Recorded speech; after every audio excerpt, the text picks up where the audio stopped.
Joseph Priestley, o clero radical e o desbravador dos gases.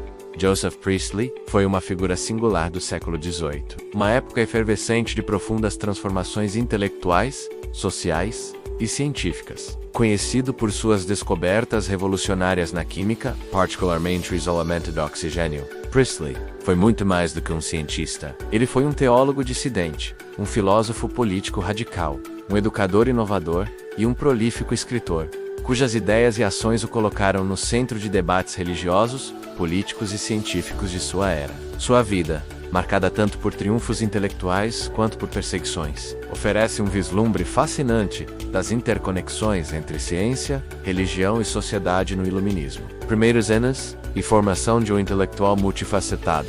Nascido em Fieldjade, Yorkshire, Inglaterra, em 13 de março de 1733, Priestley veio de uma família modesta de calvinistas e conformistas. Desde cedo, manifestou uma inteligência aguçada e uma sede insaciável por conhecimento. Sua mãe faleceu quando ele tinha apenas 7 anos, e ele foi criado por uma tia, Sarah Kegley, que lhe proporcionou uma educação sólida e incentivou sua curiosidade intelectual devido às suas convicções religiosas, que o impediam de ingressar em universidades como Oxford ou Cambridge. Priestley frequentou a Daventry Academy, uma academia dissidente renomada por seu ensino liberal e focado na razão. Em Daventry, Priestley não se limitou a estudos teológicos. Ele absorveu conhecimentos em filosofia, história, línguas, matemática e ciências naturais. Foi nesse ambiente que suas convicções unitaristas se solidificaram, moldando sua teologia racionalista. Embora formado como ministro, sua natureza investigativa e questionadora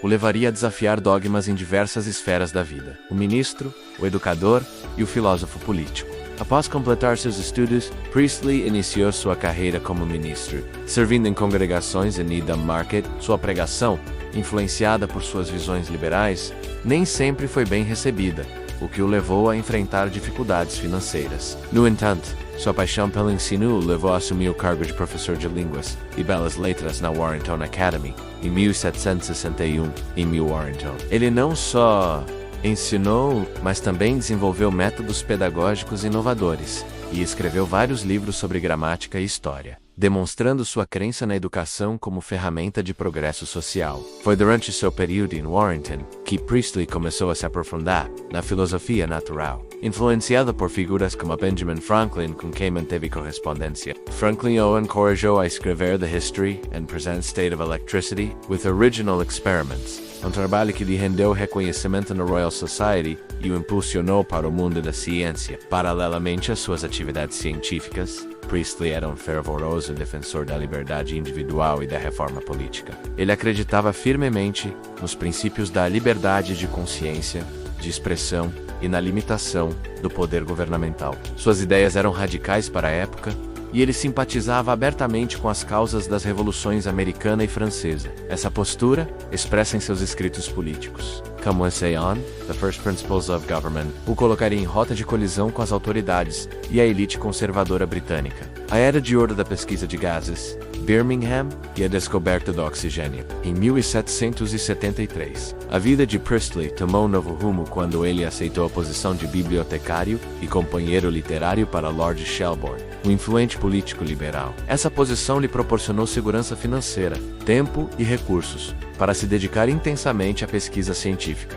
Ele se mudou para County e mais tarde, em 1780, para Birmingham, onde se juntou ao renomado Lunar Society, um grupo informal de intelectuais e cientistas proeminentes, incluindo James Watt, Erasmus Darwin e Josiah Wedgwood. Foi em Birmingham que Priestley realizou suas mais notáveis contribuições para a química, particularmente no campo dos gases. Ele era fascinado pelo ar e suas diversas formas, utilizando um aparato simples e enganoso. Com esse equipamento, ele conseguiu coletar e estudar diferentes gases, muitos dos quais eram desconhecidos na época. Entre suas inúmeras descobertas de gases, destacam-se dióxido de carbono. Priestley já havia estudado o ar fixo em 1772, observando que ele era produzido em processos de fermentação e respiração. Ele também desenvolveu um método para infundir água com dióxido de carbono, criando a água carbonatada ou água de soda. Uma invenção que inicialmente tinha fins medicinais, hexaída nitroso em 1772, ele isolou e caracterizou utilizou o óxido nitroso, observando suas propriedades inebriantes. Monóxido de carbono. Ele foi um dos primeiros a distinguir o monóxido de carbono do dióxido de carbono. Cloreto de hidrogênio. Priestley também conseguiu isolar o cloreto de hidrogênio em sua forma gasosa. Amônia, outro gás, crucial isolado por Priestley. Dióxido de enxofre.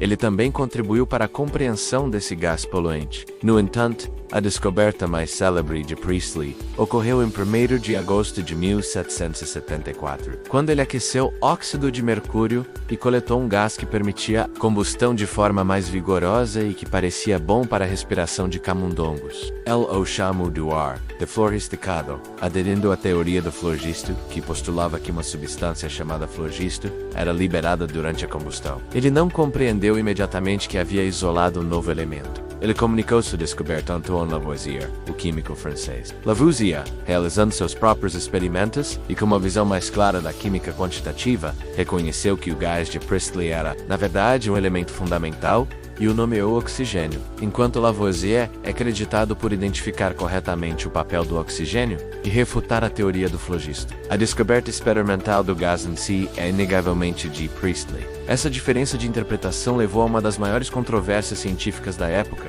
e ilustra a transição de paradigmas na química, conflitos, perseguição e exílio para a América, apesar de suas contribuições científicas. A vida de Priestley foi cada vez mais tumultuada devido às suas opiniões políticas e religiosas. Em uma Inglaterra conservadora e alarmada com a Revolução Francesa, Priestley era visto como um perigoso radical. Sua defesa da dissidência religiosa, da reforma parlamentar e seu apoio público à Revolução Francesa o tornaram um inimigo do establishment. Em 14 de julho de 1791, no segundo aniversário da queda da Bastilha, uma turba enfurecida atacou sua casa em Birmingham. Os chamados distúrbios de Priestley resultaram na destruição de sua casa, laboratório, biblioteca e manuscritos. Priestley e sua família foram forçados a fugir para Londres, onde ele encontrou algum refúgio, mas as perseguições não cessaram. Ele era ostracizado, difamado na imprensa, e suas capelas eram frequentemente alvo de ataques. Sentindo-se cada vez mais isolado e inseguro na Inglaterra,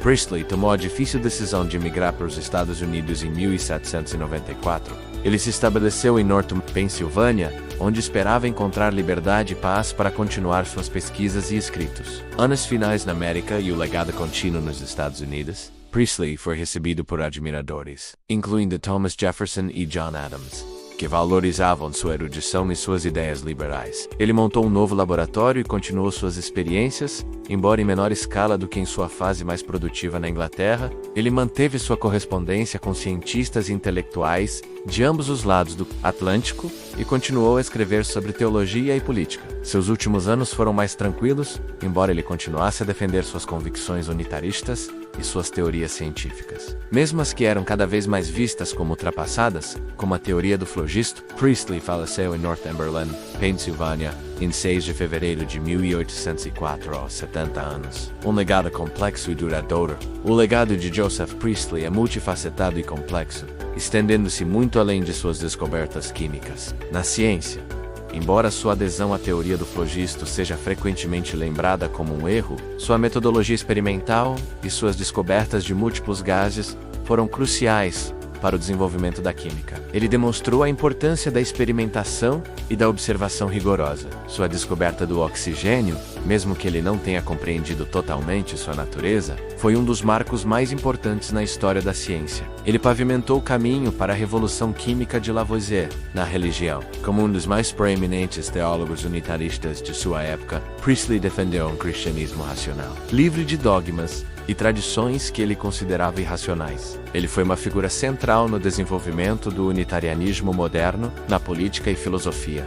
Suas ideias sobre liberdade civil e religiosa, a importância da educação e a limitação do poder governamental tiveram um impacto significativo. Ele foi um defensor incansável dos direitos individuais e da liberdade de pensamento, influenciando gerações de pensadores liberais. No contexto social, a vida de Priestley é um poderoso exemplo das tensões entre o progresso científico, a liberdade intelectual e a conformidade social. Suas perseguições são um lembrete da fragilidade da liberdade de expressão e da persistência da intolerância. Joseph Priestley Foi um verdadeiro homem do iluminismo, um polímata, cuja curiosidade insaciável e paixão pela verdade o levaram a explorar os domínios da ciência, da teologia e da política. Ele foi uma força motriz na revolução intelectual de sua época, deixando um legado duradouro que continua a inspirar e a desafiar. Sua vida e obra são um testemunho do poder da razão e da importância da coragem em defender as próprias convicções, mesmo diante da adversidade.